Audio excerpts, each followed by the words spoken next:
Hey, Michelle, how's it going today? Good, Lindsay. How are you? Good, Michelle. I have a question for you. We're talking about food. Well, I have a food question for you first. Yes. What is a food that's impossible for you to resist? Salty snacks. Salty. Yeah. I mean, I know everybody, if you've been listening to this podcast for a long time, I love French fries. I would say it's the popcorn, the chips, the fries, it's the stuff that's terrible for you. I can't, honestly, if I have it, sometimes I'll put it on a higher shelf in my house. Smart. Strategic. Yeah. Yeah, but that doesn't always work. I can still climb up there and get it. But I usually have to just avoid buying that kind of like stuff. I mean, popcorn is okay, but chips, I can't have chips around. What about you? I feel like for you, if you pass an ice cream store, are you like a moth to a flame? I am like a moth to a flame when it comes to ice cream stores, Michelle. I mean, I got ice cream on Sunday. Yes. Nice. It was what kind? Really good. It was chocolate chip. So chocolate, really nice, rich chocolate with chocolate chips. These days, sounds good. Yeah. These days you have all these innovative flavors like lavender and all these things. Yeah. And I think they've taken the place of the chocolate flavors. So I'm a little bit. Well, I'm with you. Yeah. Well, you know what's funny is sometimes, the other week I was in Philadelphia actually, and I tried a really good, it was tahini chocolate, I think. Oh yeah. Interesting. Woo! That was delicious. Chocolate chunk or something. So it was a little bit different, but really good. And then the thing is, a lot of times I might not order my own ice cream, but I'll just plan to eat my kids' ice cream. Yeah, sure. So, but the thing is, they'll order sometimes, like my son, he's kind of reliable with flavors, but my daughter, she'll be like, I want rainbow, or just something like, just, I want pink, rainbow. I want purple. And I'm like, come on, girl, like, just, I want you to, flavor. Yeah, but I have to say the other day she got ice cream and my mom picked it out with her, and it was kind of one of those stores that had different flavors, and she picked what I'm sure she thought of just as orange, and it was Thai iced tea. That was good. Oh, interesting. Thai I love iced Thai tea ice cream. Oh, who doesn't? I know, it's so good. Yeah, so that sweet. That was delicious. So, but normally I'm like, don't get this. Just no rainbow. No birthday cake. No rainbow. Leave all that behind. Strawberry ice cream, worst flavor ever created, in my opinion. Wait, really? I don't like strawberry ice cream at all. No. Not a fan. Yeah, so she just gets excited about the colors. I want pink. I want pink. Yeah, for sure. Anyway, sorry guys, I got distracted. But you might have noticed we use this expression like a moth to a flame. I asked Lindsay if she's like a moth to a flame when she passes an ice cream store. Yes. So we're going to be talking about that expression today. That's a pretty common one. I hear that a lot in kind of a fun, cute way. Just different kind of a way. So we're going to talk about that in just a second, but we want to remind you guys to hit the follow button wherever you are listening to All Ears English. Lindsay, why? Oh my gosh, why? Good question. Guys, you don't want to miss a single episode of All Ears English. We're here for you 5 days a week, and every episode is new, fresh, and fun based on your questions. Often, most of the episodes are based on your questions or things that we notice in our real lives speaking English. So go ahead and hit that follow button now. All right. Absolutely. All right. So like a moth to a flame. Lindsay, what does that mean to you? You said it makes you think of romantic movies or something. No. Yeah. The first thing that comes to my head is it's a first line of some famous song. I want to say Madonna or some singer from the 90s or the 80s. Like, it's really, really, really much burned in my brain. Okay. It is. I'll have to look it up. I'm looking it up on ChatGPT. I want to see if I can find it. But what does this expression mean? Oh, yeah. It just means, if you think about, we know what moths do when there is light or when there's fire, I guess. They go towards it. They're attracted light, to it. Right? They're attracted to it. So that's basically what it means. It's very clear, right? With the idiom. Right. Mm-hmm. Yeah. It's the worst. Do you get a lot of bugs in your area? This year we didn't get the moths, which makes me a little worried about the environment. We normally get this Miller moth thing where they come like in June. In the month of June, we get tons of moths in our houses here in Colorado. They come in the house. They go all over the walls. And this year we just didn't get them. They just never appeared. So Right. I don't know. And it's like, it's kind of nice, but it does make you wonder what's going on, right? I understand what you mean. Yeah. But yeah. What about you? Do you get a lot of bugs in Jersey? In New York? I'm sorry to say, I just killed a teeny tiny little worm. I don't know I don't know. It was so small. Anyway. Yeah, I mean, our big thing in this area, although it's more now in Maryland now, is the spotted lanternflies. Do you get those? No, I do not get those. Well, you're actually supposed to, they encourage you to kill them because they destroy trees. They're like, it's kind of a whole wide campaign to kill these things. They're actually kind of pretty. They have red on them, but when they smack, like they'll just like fly right into you. Gross. Whoa, so you'll just crazy. see tons of dead ones on the street. That's gross. Yeah. Anyway, I'm sure now that we've sufficiently grossed out our audience. Yeah, I think in South Korea, I was reading they had a huge infestation of some kind of moth or fly or something, or dragonfly, where they were just they were shoveling them God. from the streets. For any of our listeners from South Korea, feel free to chime in and let us know what happened there. Yeah. So, so with moths, mosquitoes, they're attracted to the light. So it's like they can't keep away. And I find it's worse in the summer when you're outside, or even if you open your door for a minute and it's dark outside, they're all going to come in, right? Yes. But we're not actually using it. This expression, we're not using it about bugs when we actually use this expression. It's more in a figurative way, Lindsay. So what does it mean when we use it to not talk about the bugs? Yeah, not talking about bugs. Moving on from bugs, thank goodness. Yes.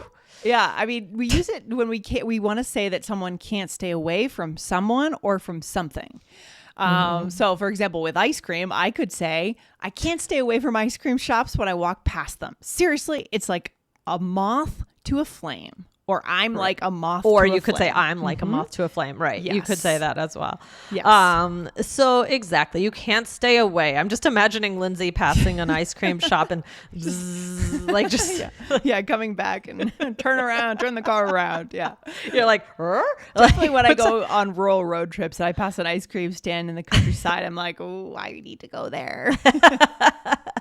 But you can also use it to talk about people. So this is common with the breakups. Do you ever have any friends who have, or yourself had a breakup that just takes so long? They keep on getting back together. So for sure. Especially in like younger days, 20s, college. Right. Sure. Yeah. Right. So you might say they broke up, but they keep getting back together. It's like a moth to a flame. Mm-hmm. Exactly. Or maybe you love to travel. I think a lot of our listeners will resonate with this example. Maybe you have a favorite city in the world. You could say, I'm booking another trip to Paris for next year. It's my favorite place. With Paris, I feel like I'm a moth to a flame. Very dramatic. I would say it's a dramatic thing to say. Don't you think? It's kind of like a theatrical, sort of dramatic thing to say. Yeah. Right. Right. It's different than just saying, oh, I really love Paris. Yes. Right. Yes. It's different, but so it's fun. You use it to be emphatic. It's a really fun one. I mean, Lindsay, I put ice cream on you, but what else? Is there anything you're like a moth to a flame for? Something fun or random? Yeah, I mean, the traveling thing, I can definitely, especially when I'm already traveling, the idea of booking a trip while I'm on a trip, I love that. You know what I mean? Once you get that taste of travel. So, but I think ice cream is actually a great example. Okay, Michelle. good. See, I know you. Yeah.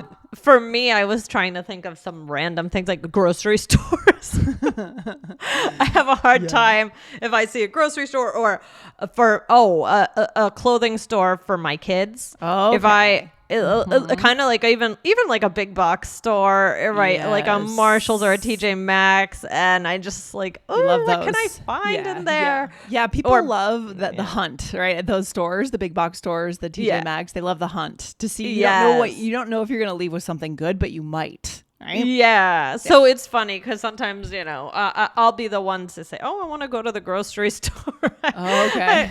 And I actually, when I travel, I love going to grocery stores and seeing the different things that they have. That's always so much fun for me. I love that too.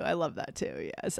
Maybe coffee shops for me, coffee shops, especially like fancy ones. I love them. Yeah. I know it's bad. I do. No, I have the two. Yeah. All right, Michelle, we're back. So why do we think this is good for connection? What do you think? Yeah. What's the idea here? Well, I think it shares a piece of you, or it lets you talk about someone's preferences or their habits. So it kind of, on one hand, if you're using it about yourself, you're sharing information about yourself. Or if you're commenting on something else, you're showing that you kind of know someone, you know something about them. Yes. So, I mean, you could say, like, I might say, my son is like a moth to a flame when it comes to toy stores. So is my daughter. Yeah, right? That makes sense, right? For kids. Sure. Yeah. Right. Yep. Yeah. So that it's this idea of, I mean, I almost had this visual in my head, not so much of the moth, but of somebody trying to walk past somewhere and, you know, kind of being pulled in. And that's going to go to one of another expression we're going to teach. Yes. Being pulled in, or this could build connection. I'm envisioning friends in a car, a bunch of friends in a car, and you go past a coffee shop and that person is just like, hey, I need to make a quick stop. Will you drop me off at the coffee shop and pick me up around the other side? And the driver might say, oh, like a moth to a flame. She just loves her coffee. Right. And she's saying that, you're saying that to the other person in the car. So it's like showing you know someone, I think. All right, Michelle. So what are some other ways to say the same thing? Okay, well, you could say you can't resist something. So I can't resist an ice cold lemonade on a hot day. Yes, I love that. Or can't stay away. Also very practical, right? Whenever I see a good sale at the mall, I can't stay away. Love that. Exactly. Or I love this one when you describe someone as a magnet, or say people are like magnets, right? So you could say, my dog always sees his doggy friend at the park, and I swear they are like magnets. They love each other. It's so cute. Yeah, that always happens to me too. I love that. I love watching that. Little dog friends. It's so cute. They really do make friends, right? They do. Oh, they absolutely do. All right, let's go into a role play, Michelle. So here we are friends going through the grocery store together. Okay. Okay, here we go. Yes. Oh my gosh, there's a sale on my favorite ice cream. Oh, I can see. Look at you. You're like a moth to a flame when it comes to that ice cream. Got it. My favorite flavor too. I can't resist it. I get it. That's how I am with popcorn. I can't stay away. I love popcorn too. My kids are like magnets to popcorn. Really. Yeah, so all these kinds of foods tempt us, right? And we can't stay away from them. I love that. Yes. So in this example, again, you are then buying the ice cream, right? You're the ice cream crazed person. Yes. So yes, we switched roles. You're like a moth to a flame, right? Yes. And then I said, my favorite flavor, I can't resist it. And then I saw the popcorn, or I said that that's how I am with popcorn, right? I can't stay away. Right. And then I said, my kids are like magnets to popcorn. Yes. I love it. So this is really good for our listeners to show what they love, you know, whether it's food or maybe even like a kind of music or concerts, going to concerts, traveling, whatever you love, you can use this to describe yourself. Okay. Exactly. Yes. Exactly.